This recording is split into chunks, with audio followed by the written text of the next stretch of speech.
start making soap?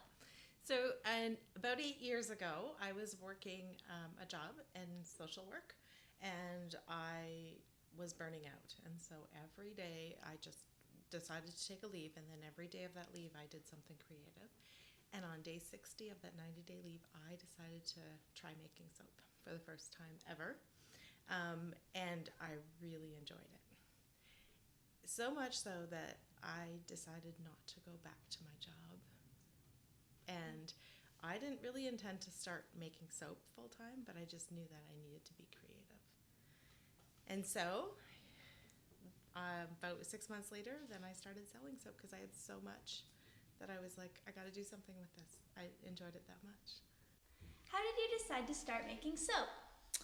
So that has been going on for a really long time, just in my creative experience. So I used to make soap and stuff before I had children. And I actually did a course on aromatherapy and then nutrition. So I've always had an interest in the herbs and the plants and the food and all that kind of stuff. So, but I really liked making things for people, making products. And it actually started with my daughter at the time. She had really bad skin reactions to your conventional products. So I made her something with just coconut oil and shea butter and cocoa butter, and it healed her eczema really well. It just cleared it up, so we used it for everything. And then from there, that was just like a body butter type thing. And then from there, I wanted to expand, and then so I got into soap.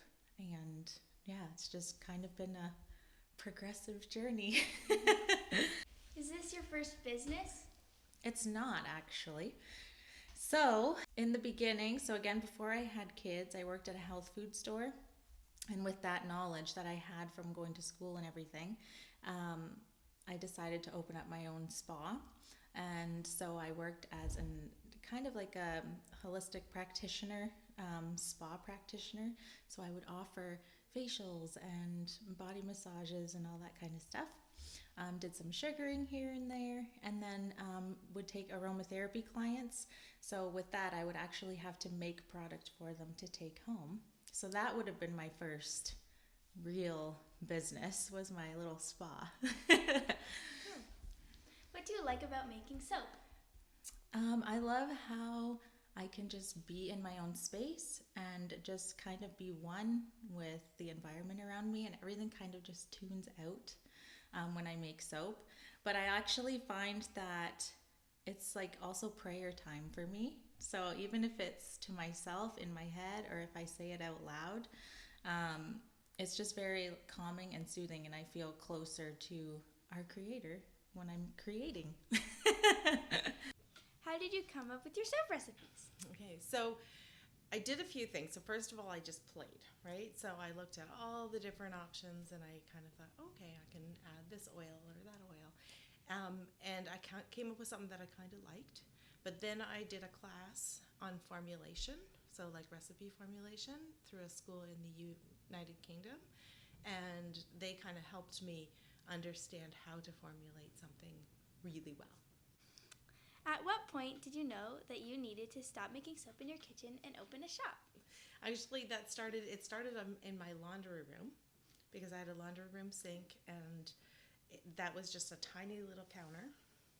And after a little while, I was like, I don't have enough space, and I wanted my dishwasher, and I wanted all the kitchen stuff, so I moved to the kitchen. And then I moved it to a shop at my grandparents' house because it was a little bit too much. And eventually we were lucky enough to be able to buy this property, and then I could have a real shop, and I could actually organize things, right? So things just got a little bit out of control. I was using a kitchen, I was using a small bedroom in our house. The house was full of soap, and we just needed to do something different. What are some of the benefits of having a business that you enjoy? Community is probably the biggest one. So being a small business owner, you want to make those connections in and around your local community. So whether that be with collaborating with somebody, or doing even, it could be something simple like a little giveaway together, or even just reaching out to other businesses and seeing if you could have your product in there and finding something that can that you can work with together, so that they're also making a little bit of income and then you're also making something. And then with that, your business will start to grow, because then you're sharing it with everyone and they're helping you share your brand too. But then I think it's important to have some faith aspects into what you're doing too. So usually before I create something, I pray about it first. So again, not everyone has to do that. But I find that I'm able to help people and kind of put together. I just feel like I'm being spoken to when I'm able to put a product together that's going to help someone in the end. What are some of the benefits of having a business that you enjoy? So the best thing is that I get to do what I love to do with the business, right? So having a business means you have like your bookwork, and you have your social media, and you have product making, and you have product selling, and just all the coordination of all of those things. And I loved all of it except for a few things, right? So I loved knowing that if I was able to make some money at it and balancing my books and all of that stuff, I loved coming up with recipes, and I loved making the recipes, and I didn't know this, but I loved selling it. I loved talking to people at market, and I loved selling it. The one thing I did not love was doing social media. So I learned after about 5 years, I'm like, you know what, I can't do this. I'm not doing a good job of it, so I hired somebody to do that. What did you learn in your first year of making soaps? Oh dear. That's such a loaded question. So in your first year of any business, really, there's going to be a lot of ups and downs. So you're going to find things that work for you, other things that definitely don't work for you.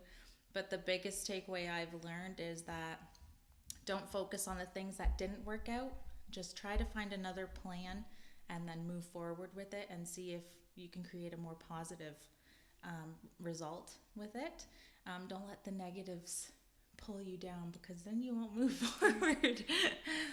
But yeah, so I think that's probably the biggest takeaway. And it's okay to make mistakes, and you're going to learn from them. And I don't even think that's necessarily being in a first year of business. I think that's constant. So if you've been in business for 10 years, you're still going to learn things from like when you were hit your 5-year mark or whatever, right? What has been the best ways to market your business? The best way to market the business has been going to like markets and fairs. Maybe because that's the way that's been most comfortable for me.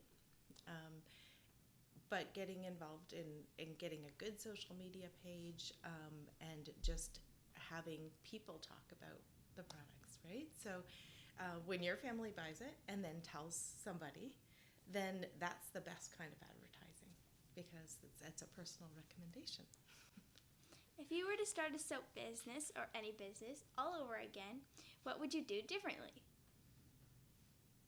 I'm not sure. I think what I would want to do is have a little bit more understanding about how to scale up a business. And what that means is like go from smaller to bigger.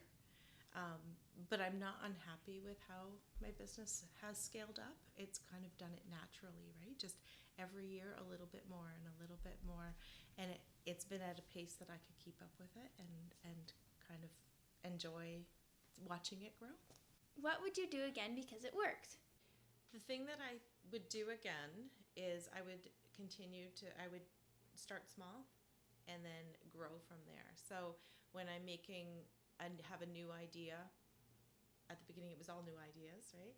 I would start with maybe doing a pound of soap in that new idea. And now I do 8 pounds of soap, or sorry, 16 pounds of soap every time I have that idea. So growing from a small little test batch and seeing how other people like it, because I can love something and someone else is like, not I don't love it.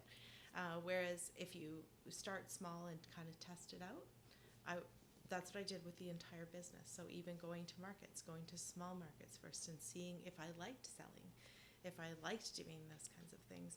And I would do that all over again. I don't think I would ever start with something already done, like making something. Tell us how you grew your business to be able to hire employees and now work again part-time doing two things that you love. I love that question because a year ago that question wouldn't have been there, right? So again, looking at what I loved doing and what things other people could love doing.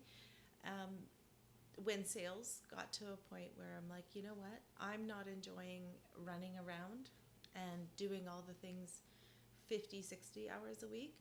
I can ask someone else to do a piece of it, and then they can be happy doing it if they enjoy being here. And so I started slow, and I hired somebody to come in just 6 hours a week, and they did things that kind of helped me out, labeling the soap, unmolding, and as they got more interested, they started wanting to do the recipes, and I started teaching, and I was like, you know what, I don't have to do all of this.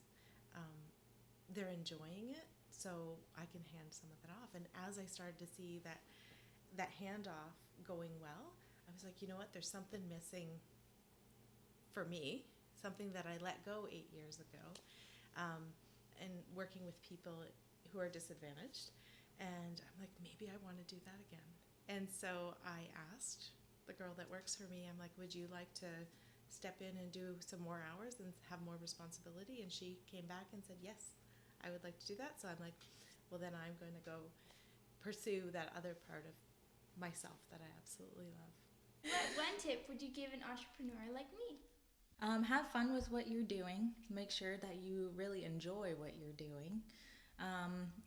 Let it speak to you too. Just kind of think about it. See how you want to be able to move your product forward. If it's something that you can constantly keep doing, or if it's going to be something that's really hard for you to keep up with. Usually what I've found is if you have one product, just stick with the one before you expand into something else, because it's easy to brand one product as opposed to just a whole bunch of products. So with mine, it's soap and it's just tallow and lard, whereas I could have gotten into other things like making shampoo or conditioners and stuff, but I wanted to start with just one and then show people why this soap is really good for you as opposed to other ones, and it's easier to market a product like that. So yeah.